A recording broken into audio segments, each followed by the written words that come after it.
Hi, I'm Steve Kramer, the Kramer Law Firm. I am a Florida family and divorce attorney, and today we're going to be talking about the top 5 mistakes that people make in divorce cases. The first mistake that people make is engaging in domestic violence or stalking. This can really have a detrimental effect on your case because one of the things it can lead to is criminal charges and domestic violence injunctions. And the thing about either of those is both of them can have long-term consequences on your future. If you have security clearance, you can kiss that goodbye if you wind up with a criminal charge like that, or even with a domestic violence injunction. It can also affect background checks for work and otherwise. So you got to be really careful with stalking and domestic violence.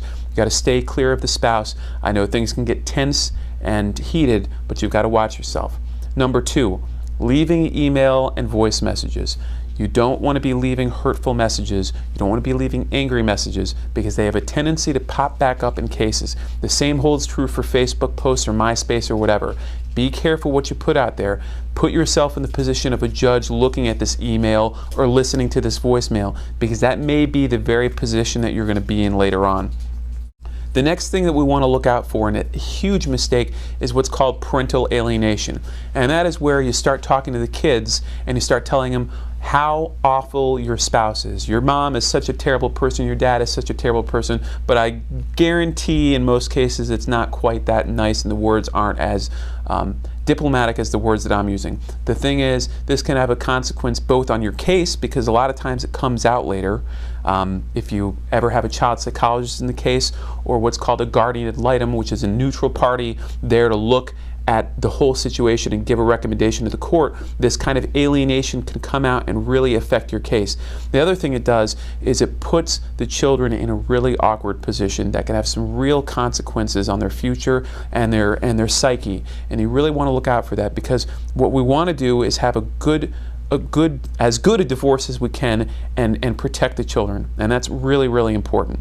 The fourth thing you've got to look out for is using litigation as a tool for revenge, because at the end of the day you will have spent a lot of money and you will still not have dealt with the issue and the anger that really prompted this whole thing. Litigation shouldn't be used as a tool for that. Use your divorce to protect your rights. Use your divorce to make sure you have a good parenting plan for your child, but don't use your divorce to beat up your spouse.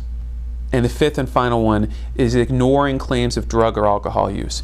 If your spouse is accusing you of using drugs or alcohol, that's a claim to take very seriously. And my recommendation a lot of times is immediately preempt that by doing drug testing. If you're not taking drugs, do the drug testing. So when they come into court and say, she's doing drugs, you can show them right away, look, judge, I've done a drug test every week for the past year. There's no chance I've been doing drugs. And what that does is, not only does it paint you in a good light because now you've shown you're clean and sober, but it destroys the credibility in the false accusation that your spouse is making. Now they look weaker because they look like they've been misrepresenting themselves to the court. And that's going to have a big impact on your case. And that's something we can look at. There's a lot more we can talk about with family cases and divorce cases. But these are 5 things that you really should consider. And why am I telling you this? Because these are things that you need to keep in mind when you go through a divorce. And any good attorney should be going through this information with you. So if you have any questions, call me. I deal with this stuff every day, and I'd love to help you out in any way that I can.